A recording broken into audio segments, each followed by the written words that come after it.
Junior linebacker, team captain, the 2014 national champion, Ohio State Buckeyes.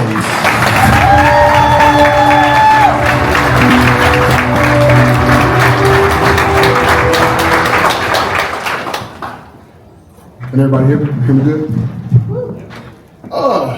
Down in Parkersburg, West Virginia.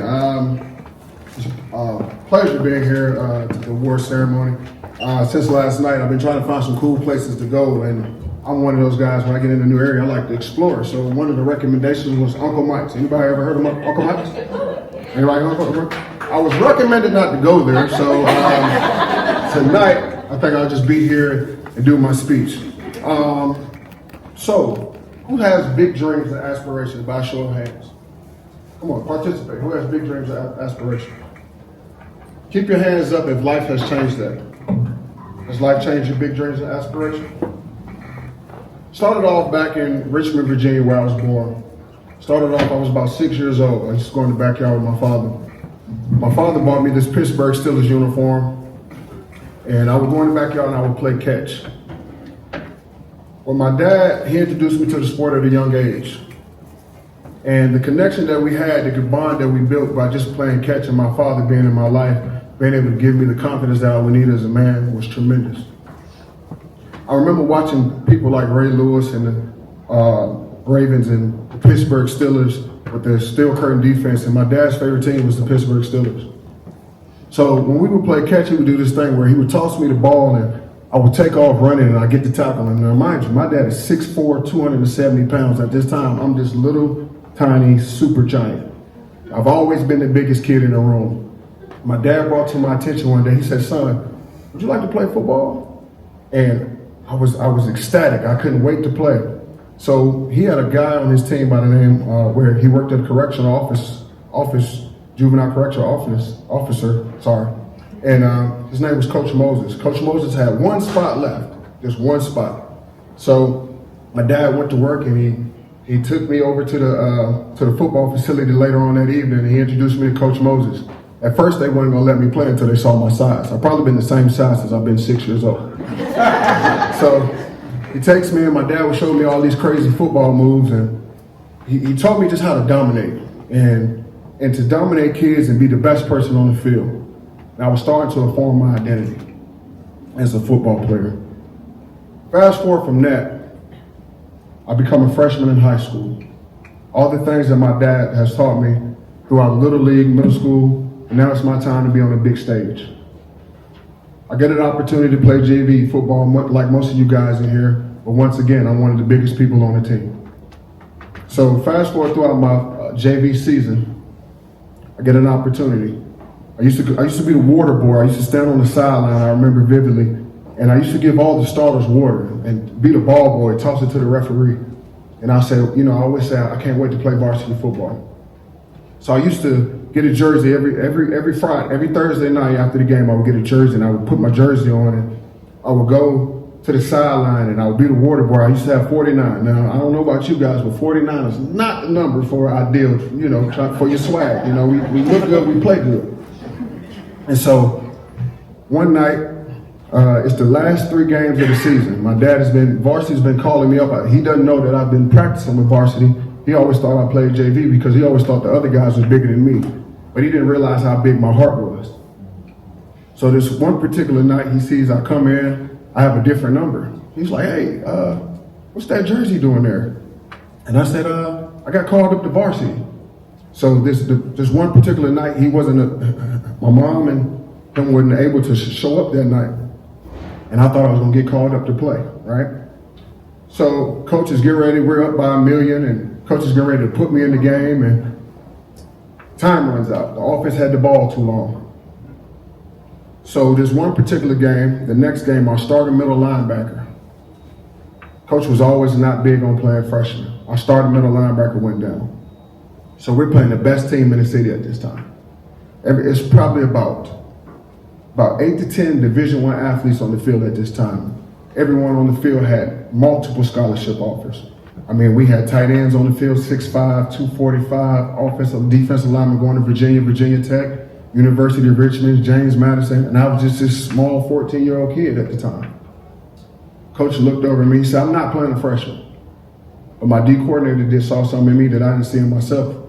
He believed in me. So what he did was he put me in the game. He would just blitz me. So long story short, I started building my confidence. I started becoming more confident in myself. And when I started becoming more confident, I started making plays. Fast forward, this game is over. I finished the game with 6 tackles, 2 sacks, 2 TFLs. And we win the game to go on to the next round of playoffs. Next round of playoffs, I do the exact same thing. Then we played this team called Woodbridge from Northern Virginia. They had this kid called the Rocket. And anybody knows with nicknames like that, they had to be something special. This guy was about 5'10", probably $195. He probably ran a 4.3 40. He's already committed to the University of Rutgers. Needless to say, we did not win that game. Every time he got the ball, his name spoke for himself. I think that guy had about 350 rushing yards on us. Probably the worst game we ever participated in. But one thing after that game, I started to build my confidence. I started to work outside by myself. I started to believe in myself more. I started building my confidence. And probably the springtime of my sophomore year, I got my first offer. You guys will probably be proud of it. It was actually from the University of West Virginia Mountaineers. They was the first team to offer me. So at the age of 15, I'm building my confidence. I'm working, and I would go to the weight room and be out on the field doing field work, always watching film, always just trying to get better, always trying to be ahead. And then one particular day, my mom's in the car with me. She looks over at me and says, son, I don't have any money for you to go to school. Your dad and I, we have good money, but it's not enough to pay for school. So I looked at my mom, I'm looking at her like, hey, I thought we was rich this whole time. You know, the way I grew up, I just had an amazing support system. So I took it upon myself to keep believing in myself. So Friday night lights will come on and highlights will come on, and some of the best players in the area, I don't know if you guys do it here, but some of the best players in the area will always get interviewed on Friday nights. I looked at my parents and I said, hey, that's gonna be me next. I said, I wanna be one of the top players in the country. Needless to say, fast forward to my senior year, I have about 20 plus offers, and I know you guys probably do it. You go to Rivals and see what your rankings are. So at this time, I was the #1 player in the state. I had every accolade known to man. I was the #2 player in the country. I could go anywhere I wanted to based off my ability to play football. At that time, I had brought down my 4 top schools. It was University of Virginia, North Carolina, Ohio State, and Florida. I was a big Urban Meyer fan at the time. And my mom did not want me to go to Florida to save her life. She wanted me to stay somewhere close by so she could be able to come see me, and all my support system would be there. Let me ask you, have you guys ever tied your identities to one thing? Like you always only thought that you were good at one thing. So after I picked the Ohio State University, I had all the accolades in the world. I could go anywhere and do anything I wanted to. I was the big fish. I was the guy. I was the next big phenom. Anywhere I went, I was getting free. I was flying for free, eating steaks, shrimps, lobsters, big hotels, whatever I wanted at the age of 17, getting ready to be 18. But I had a reality check. When I went to one of the biggest universities in my life that I've never, ever in my life have seen as far as being on a college campus. It's one thing going to your local Division I or Division II school, but going on to a program of this magnitude where everyone was a star. I was a big fish in a bigger pond. When I first got there, I didn't listen to my father. My father would say, hey, son, when you get the opportunity, stop lifting so many weights, you're becoming a bodybuilder. And I'm like, Dad, you don't know what you're talking about. I'm that guy.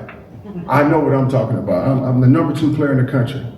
I get to Ohio State, I'm 30 pounds overweight. I'm strong as all get out, but I can't run. And all football coaches know, if you can't run, you can't play. So again, I'm overweight, I have a lot of injuries. I'm struggling to be able to be that guy that the world said I was going to be. So I believe it was my sophomore or junior year at Ohio State, I started to play a little bit more, but I'm starting to have a lot of injuries. I injured my ankle and I injured my back. But when you get to a level of college football, college coaches don't care about excuses. All they care about is results. They don't care what happened yesterday. They want to know if you can do it now. So I lost my confidence. I wasn't playing. I was playing safe. I was not being the person that they thought I was going to be. And throughout my time at Ohio State, I wasn't motivated to be there anymore. I wanted to quit because I wasn't used to that type of environment. I wasn't used to that type of pressure. And it was one thing that kept me at Ohio State. It was me recruiting other players to come to Ohio State. That's what gave me my confidence to stay there. So we fast forward to my senior year where I'm supposed to transfer to James Madison University, but I had a conversation with my mother. In the conversation with my mother, she wanted me to stay because throughout my junior year, I had lost my father. My father was my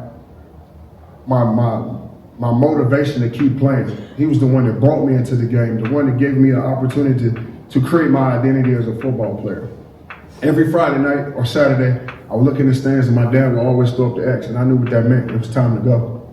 But through grief and injuries, I never really got a chance to really figure out who I was as a football player at Ohio State. I was always lost. But this one particular kid named Raekwon McMillan, he was also a number one linebacker in the country at that time. My job was to recruit him to take my spot. Coach wouldn't tell me that, but common sense says, hey, you bringing in a guy with the same measurements as you, can run just as fast as you, the writing's on the wall. So I took that time. I was mad, I was angry, I was dealing with grief, and I couldn't figure out what I was going to do. But I took that negative energy, and what I wanted to do was turn it into a positive. I saw a kid coming from South Georgia that didn't have a family up here like I did. So I looked at him as a little brother. So when the time had came, I wanted to be his big brother and show him the way because I didn't have anybody to show me the way. So I took it upon myself to take him underneath my wing, keep the coach's office back, and teach him everything I knew. So at that time, I wanted to create somebody just as good as me so I had fair competition. I didn't want anything handed to me. I wanted to always take what was mine throughout my opportunities.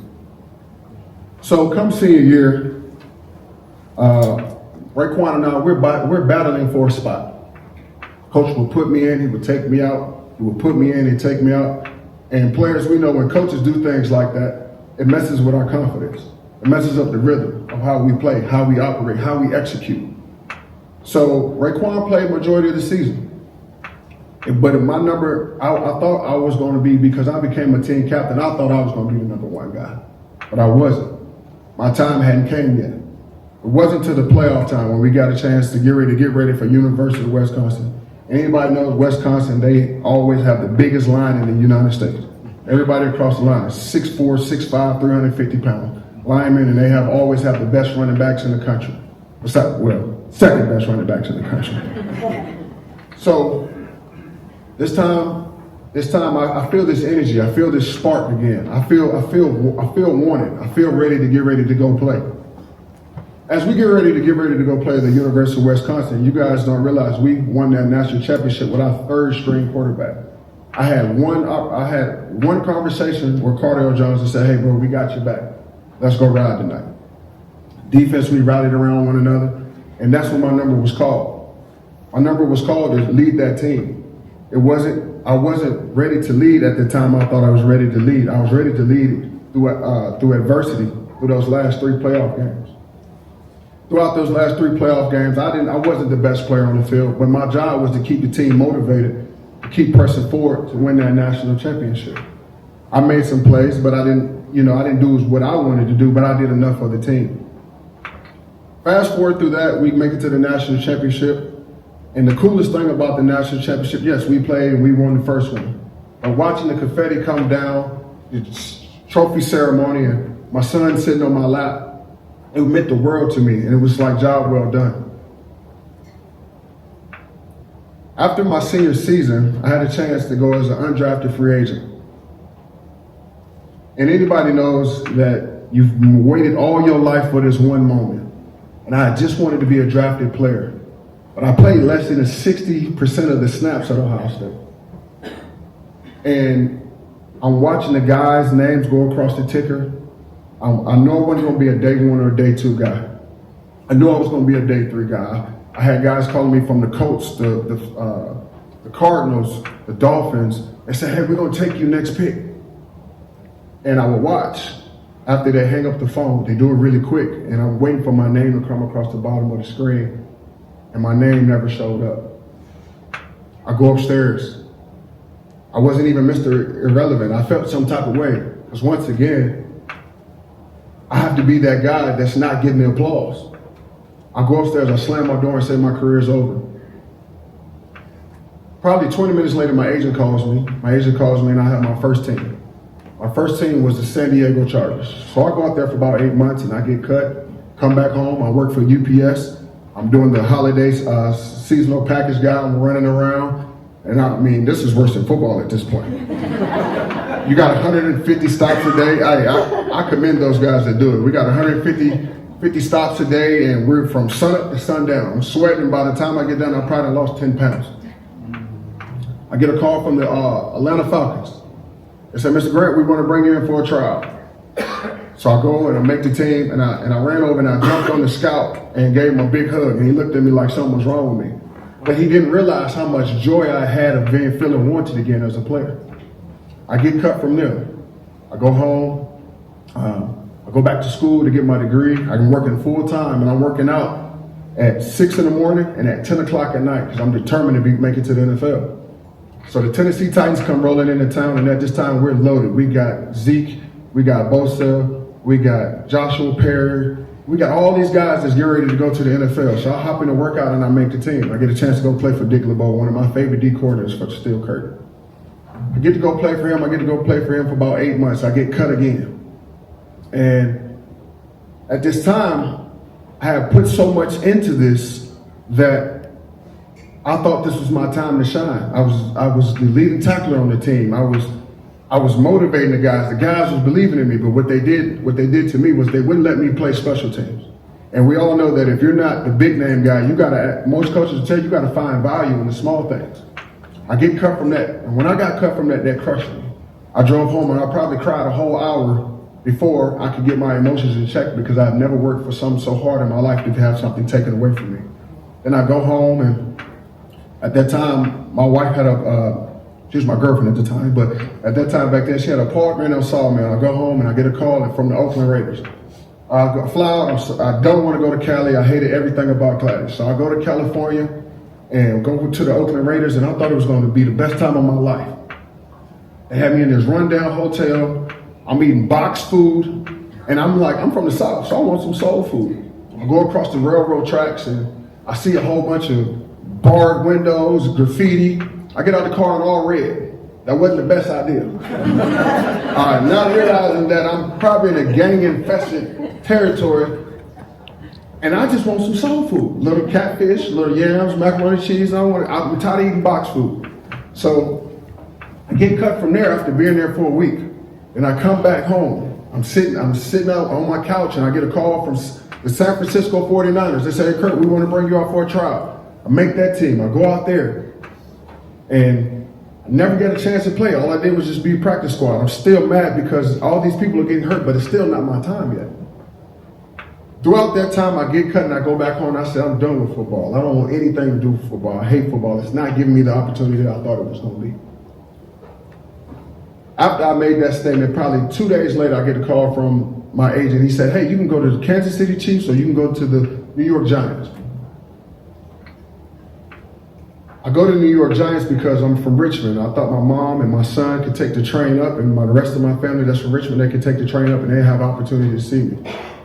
I get to the Giants. I'm the leading tackler again throughout the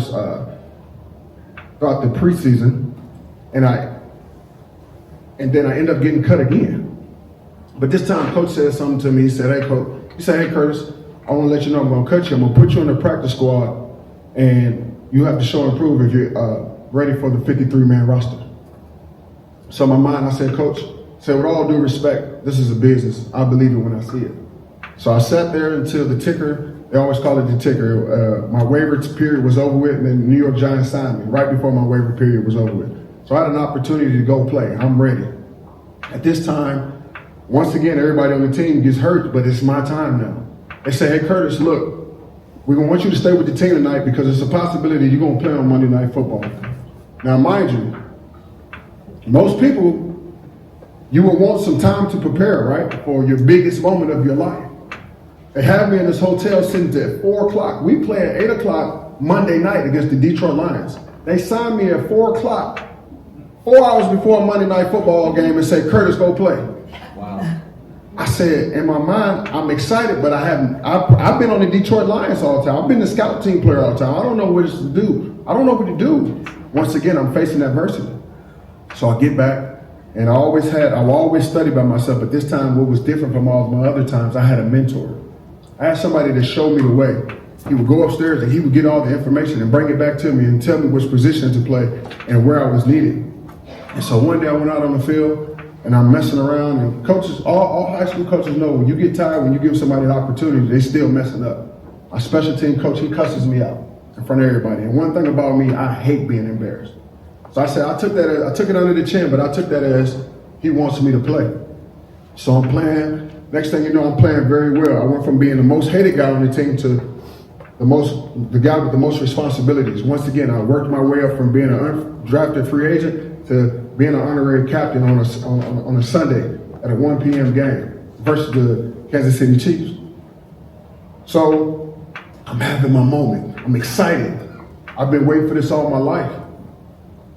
We fast forward to Thanksgiving night. I got proper treatment. We played on a Sunday. We got to play on a Thursday. And as a football player, it sucks because your body doesn't have time to recover. And I think weeks before, I had a fractured foot that I couldn't tell the doctors about, and I probably had a partially torn ACL that I didn't know anything about. So I'm playing. I'm doing very well. I'm heating up. I'm making plays. I'm getting ready to make my 4th tackle in a row. The guy pushes me in my back. When he pushed me in my back, the leg that had the partially torn ACL, it snapped. I couldn't even stand up. I couldn't walk on my own. I was carted off the field. I walk in on a Monday. I said, I'm getting ready to play the Raiders. The doctor said, he looks at me and said, your career's done. You won't be playing no more this season. So at this time, I'm sitting here, I'm lost, because football is my identity. I don't know who I am. I've always worked outside of football, but I never had an opportunity to do anything else because in football, it consumes so much of your time. You end up becoming in your own habitat, your own ecosystem, where you can go to anybody at any time of the day and they always have an answer for you. So once all the applause was gone, I wasn't in my jersey anymore. My phone stopped ringing. I started going through an identity crisis. All the stuff that I didn't get a chance to experience doing football, my grieving for my father, not being able to play, all this stuff starts to rush against me. But I didn't understand my purpose. I didn't understand what God was doing with me for others. I was on all these big platforms and I didn't know what for. I didn't know why I was in those positions. I didn't understand that God was using me to help change other people's lives. God had given me the tools and the tools to take other people's on their journey, to be their tribal guide advisor. I didn't understand that. I was like, why would you take me, God? Like, why would you put me in a position where you give me all these talents that you wouldn't give me the opportunity to go perform longer than what you gave me the ability to perform? But one thing I had to realize was my platform was not a prison. My setbacks equal my development. My pressure was my revelation. And now here today, I take everything that I've learned from football and it's helped me become a better entrepreneur, a husband, a father, and a leader. I didn't become who I imagined, but I became who I needed to be. I had to pivot. I had to pivot and understand that those obstacles that I went through, it wasn't for me. It was for me to be the best father I could be, the best coach I could be, the best entrepreneur I could be. If you ever pivot, if you ever restarted, if you ever buried your old vision, you didn't fail, you evolved. So what I want you guys to always remember, when the dream changes, the purpose doesn't. Thank you.